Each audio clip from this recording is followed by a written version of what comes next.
The North Korean law states that leaving the country without permission is a crime of treachery against the nation and is punishable by death. The hermit country is known as one of the most isolated and oppressive nations in the world. North Korea is often described as a land where its population is imprisoned within its own borders.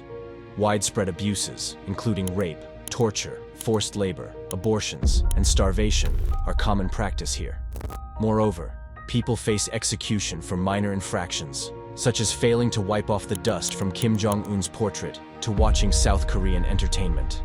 Despite the regime's efforts to instill fear and obedience in the population through threats of execution and imprisonment, some individuals continue to dream of a better future and attempt to escape. But is it easy for North Koreans to leave their country? This question takes us to a place where the horrors of people come alive. Stories that will send chills down your spine and reveal the harsh realities of how North Korea makes it impossible for its citizens to escape the country. The Democratic People's Republic of Korea, or North Korea, is the northern region of the Korean Peninsula, adjoining South Korea to the south at the Korean Demilitarized Zone, and China to the north at the Yalu and Tumen rivers. It also shares a small border with Russia, which is roughly 18 kilometers. The Yellow Sea forms the western border of the country, while the Sea of Japan delineates its eastern border. North Koreans are not even allowed to travel more than a few miles from their homes within their own country. The people who want to leave North Korea without any legal repercussions have many restrictions placed upon them. For example, they are required to obtain a passport and exit visa from the government. Moreover, they must have a sponsor in the country to which they are traveling. A 2014 United Nations Commission of Inquiry report concluded that the regime committed crimes against humanity that included torture, imprisonment, and other forms of sexual violence. Most women are threatened with doing sexual favors to the high-ranking officers, but sometimes women willingly trade themselves to get money, even for simple necessities like sanitary napkins. After 2015, North Korea started requiring all women who graduated high school to serve in the military until the age of 23, and men are expected to dedicate at least 10 years of their lives to military service. According to a North Korean soldier, all recruits in training go through brainwashing. 40% of training time is spent on military strategy, while the other 60% is ideological training, which teaches soldiers to obey only the supreme leader, no matter how dangerous or cruel. The ideological training is the main reason why the North Korean soldiers aren't afraid to practice inhumane practices on the political prisoners detained by North Korea. A landmark UN investigation in 2014 found that more than 120,000 political prisoners were held in the camps to make sure that the ruling Kim dynasty stayed in power. Detainees are re-educated through forced labor, ideological instruction, and punitive brutality with the purpose of compelling unquestioning obedience and loyalty to the supreme leader. But you must be thinking that there is supposed to be a strong reason or a crime for such brutal actions towards its own citizens. Well, some of the reasons for which a person can be punished in North Korea include making international calls, listening to Western music, watching films, or owning anything from abroad, which are considered criminal activities. Falling asleep in a meeting while Kim speaks could fetch a punishment as vigorous as capital punishment. One can be sentenced to a life in prison in North Korea for nearly being related to someone who actually committed the crime. A recent case came to light when a 2-year-old child was sentenced to life in prison after officials found a Bible in the toddler's parents' possession. As per the 2012 report by Amnesty International, North Korea is one of only 4 countries remaining in the world that routinely carries out public execution of prisoners, the others being Iran, Saudi Arabia, and Somalia. Despite being aware of the severe dangers in the country, some people are drawn to North Korea due to their love for dangerous adventures, placing it at the top of their bucket list of must-visit destinations. North Korea is a reclusive nation with a tightly controlled tourism industry. Only a small number of tourists are allowed to visit the country each year. At all times, tourists are supposed to be accompanied by government-approved guides and only permitted to stay in designated hotels. There's only little interaction allowed between tourists and North Korean citizens. Despite the limited number of tourists, the tourism industry in North Korea has the potential to grow in the future. Tourist attractions like the palace located in Pyongyang or the Korea Central Zoo attract visitors from around the world. The government has been actively promoting tourism as a way to improve the country's economy. However, the country still faces challenges in attracting more tourists due to its international reputation and negligence of human rights. The case that came to light, highlighting the behavior of the North Korean government, is about Otto Frederick Warmbier, an American college student who was imprisoned in North Korea in 2016 for attempting to steal a propaganda poster from his hotel, for which he was sentenced to 15 years of imprisonment with hard labor. Shortly after his sentencing in March 2016, Otto suffered a severe neurological injury from an unconfirmed cause and fell into a coma. Warmbier never regained consciousness and died on June 19, 2017, 6 days after his return to the United States. In 2018, a U.S. federal court found the North Korean government liable for Warmbier's torture and death. The default judgment case was in favor of Warmbier's parents after North Korea did not contest the case. If the North Korean government isn't answerable for its actions toward the citizens of another country, would it ever even care to think about answering the pleas of its own citizens? Life in North Korea is terrible and difficult. North Korea heavily relies on foreign aid to feed its population. The lack of food is so widespread that there is severe stunting in children. About 25% of the population has no access to proper health care, and diseases like stroke, COPD, and ischemic heart disease are prevalent. Over 20% of its population lacks proper sanitation and clean water facilities. That's why, instead of dreaming of a prosperous future within the country, the citizens feel better off dying while trying to achieve their hope of leaving the country.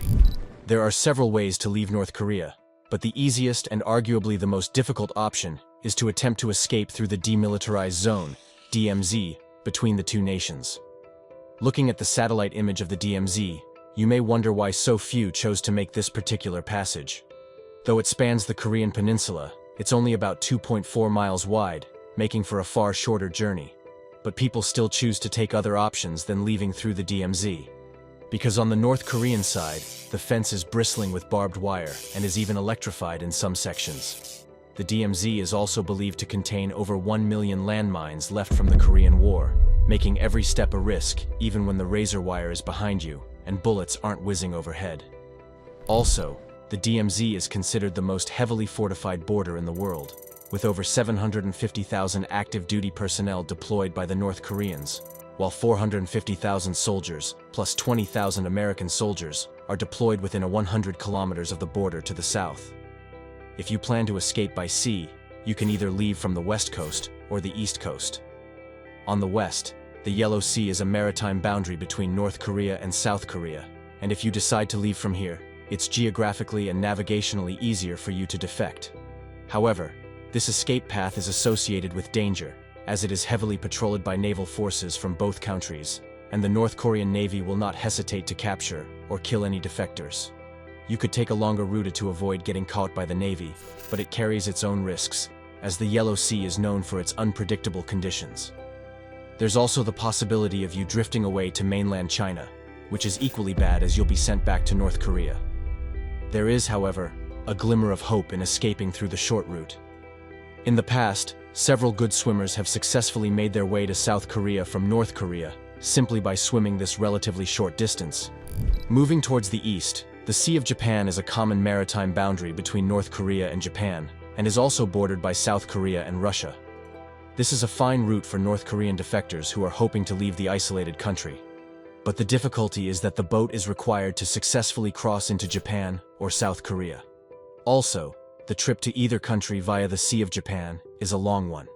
Even if you drift apart and land in Japan, the Japanese would allow you to safely continue the trip to South Korea or fly you out to South Korea, as they consider all North Korean defectors to be their own citizens. If not defecting directly to South Korea, the other practical option defectors have is either through China or Russia. It's less risky than the DMZ, but that's like saying Kim Jong-il is less cruel than Kim Jong-un. Also, another point to remember is that both China and Russia have extradition treaties with North Korea, so your end goal is to reach a country that takes you as a refugee.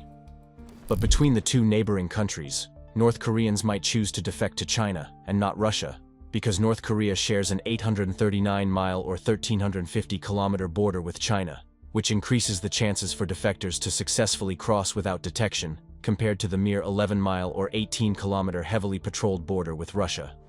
Defectors can reach China by crossing the northern border, either from the Yalu River or the Tumen River. But the North Korean Border Patrol also has a significant presence in these regions and is given a shoot-at-sight order. But reaching China isn't the goal, as the goal is to go through China and contact the foreign embassy in Beijing to help them defect to South Korea.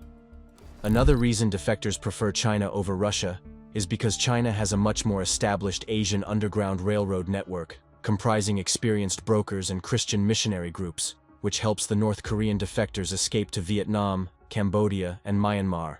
But the chances of deportation once caught are quite high. But Thailand seems like a safe option, as the defectors are sent to South Korea if they surrender to the Thai police. But the bad news is that the Chinese government is quite hostile towards the defectors due to its extradition treaty with the North Korean government.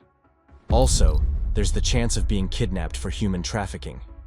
Many North Korean defectors get caught up in this black market trade, where men are sold as slaves and women are forced into prostitution.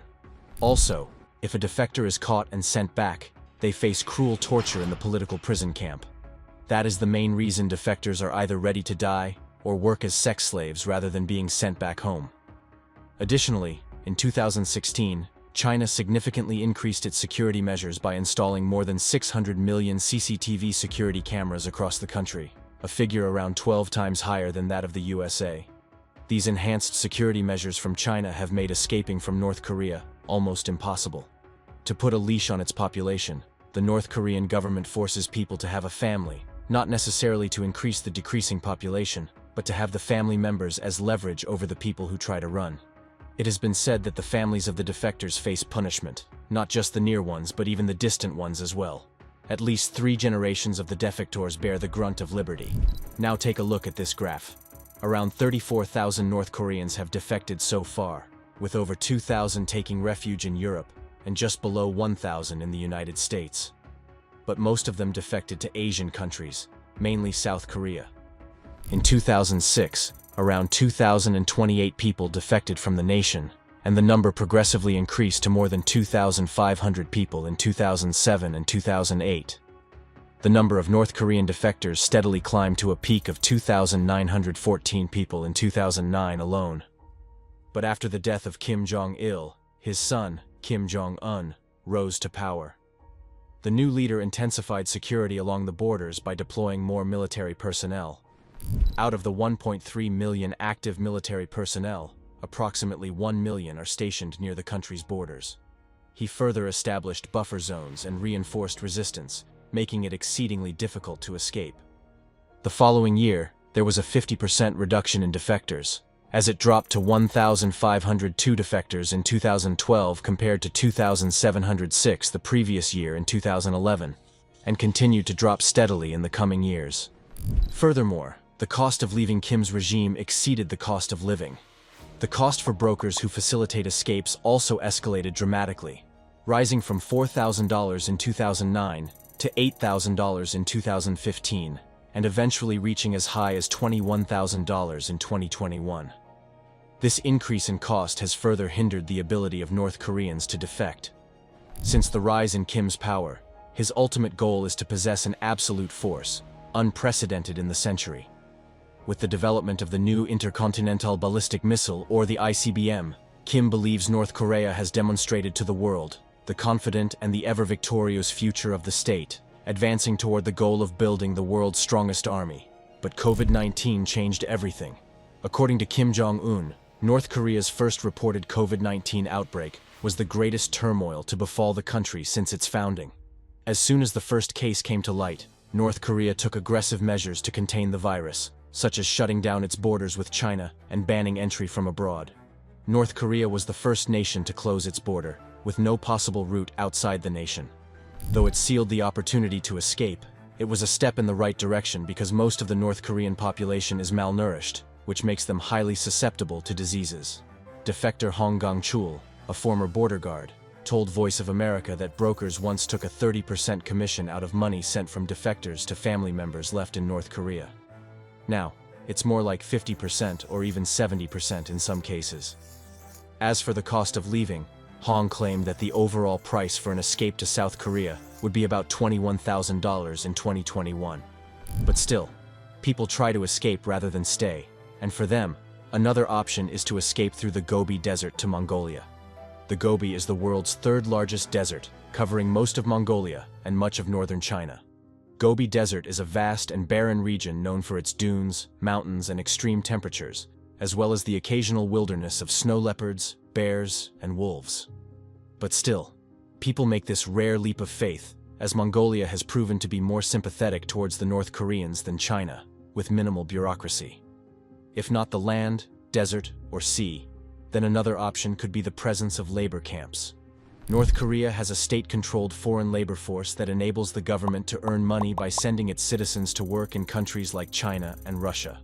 Then the irresponsible North Korean government uses the funds from its exploitation of citizens to finance a missile program. It is estimated that North Korea deploys its forced labor mission in about 45 countries, including those in the European Union. The work conditions are so bad that North Korean laborers often die on site. However, neither the spy police nor the army watch the laborers to prevent them from escaping. This provides an opportunity for North Koreans to defect from the repressive regime.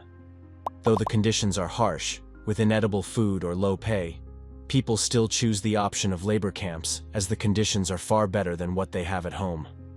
The process to get chosen in the camps isn't a walk in the park, but still, people, either by fooling or by fulfilling every requirement, get themselves selected. One of the most important requirements is having a family so that the laborers don't even dream of leaving. But it is, however, a sad truth that most people do leave their families behind to suffer. The last option is possible only for the rich and elite members of society. The sheer force of money can drive almost anyone in this world to do anything, let alone helping people cross borders. If you are educated enough and have money in your pocket, then for higher studies, student exchange programs are open for help. If not education, then sports come to help in the plight of North Koreans as well. The country has an Olympic team, like almost every nation in the world. Being a member of the Olympic team is a win-win situation for North Koreans. Besides enabling athletes to enjoy the facilities of a democratic country, team membership presents a great opportunity to escape the tyrannical regime back home. Along with the Olympics, North Korea also had a soccer team that qualified for the World Cup in 2010. The only great thing about being a member of the North Korean soccer team is that there will be several opportunities to escape from the regime during international competitions. Resources and financial assistance from different organizations and networks can also be requested from outside of North Korea. Funding from foreign non-governmental organizations or from the international community can help in the planning, execution, and completion of any escape from North Korea. If you're a North Korean diplomat who is stationed overseas, it's physically quite easy to escape. But as a result, it's a policy to have to leave your children behind in Pyongyang when you're dispatched abroad. Once again, as hostages. Fortunately for Tae Yong-ho, the North Korean deputy ambassador to Britain, managed to convince the state to allow him to take his children and wife to London. Being a high-ranking member of the regime, he was granted this privilege. With nothing holding him back, he was able to defect to South Korea with his family in 2016. Tae is the best and brightest North Korean defector in recent times and was a huge blow to the DPRK. After his defection, North Korea called him human scum, and the state media even accused him of leaking secrets, embezzlement, and of course raping a child. He has even changed his name to Kumin, which means saving people. Speaking to a South Korean parliamentary committee, he said North Koreans were living in conditions amounting to slavery. Another example to learn from is Yeonmi Park's escape from North Korea, which has given the world a window into the lives of its people. At the 2014 Oslo Freedom Forum and the One Young World Summit in Dublin, Park became an international phenomenon, delivering passionate and deeply personal speeches about the brutality of the North Korean regime. Her address to One Young World on the horrors of detention camps, political executions, and sex trafficking has been viewed over 320 million times on YouTube. The BBC named her one of their top global women. Escaping North Korea or the Hermit Kingdom in recent years has become so arduous that some defectors would rather die than be sent back to the country and the camps. But the surprise is that some of the defectors voluntarily go back to live through the unimaginable horrors. Because life outside the country isn't as fairy tale-like as the North Koreans may possibly imagine for themselves. The situation in their country is dire, but at least they are used to that. The overwhelming pressure of a new country, the cultural shocks, the way of responding to life, the unseen technology, let alone the unseen world that could have been offered to the defectors, are some particular things that not anyone can just take on and gulp down with a glass of water. A North Korean defector who made a daring return to his home country has reportedly struggled to build a new life in South Korea since his arrival just over a year ago. This fragment, taken from The Guardian, clearly shows that a democratic, capitalist South sometimes falls far short of expectations and may not be the promised land for escapees from a brutal regime. One of the biggest obstacles is the systemic difference between the two countries, says Joe, who arrived in the South in 2009 after his father decided he wanted his children to live in a country where they would have opportunities and a future. The perceived benefits of life in a rich, free society can quickly become a burden, Joe adds. In North Korea, we didn't have to plan our lives, the state did that for us. But in the South, we have to take responsibility for our own lives. I know from my own experience that resettling in South Korea is a challenge, but it is nowhere near as difficult as living in North Korea. Some North Koreans return after sustained emotional blackmail from left-behind relatives, under pressure from North Korea's secret police. In some cases, it is simply because they miss their families back in North Korea so much. Life isn't welcoming inside North Korea and outside as well. But still, some are willing to take the risks as well as the responsibilities of their lives. Escaping is hard, but things are to be done when it is the only option for survival and a better future. And that's how both the inside and the outside factors work to make it almost impossible for the North Koreans to flee their country. If you enjoyed watching the video, please consider subscribing to our channel and sharing it with your friends. Until next time.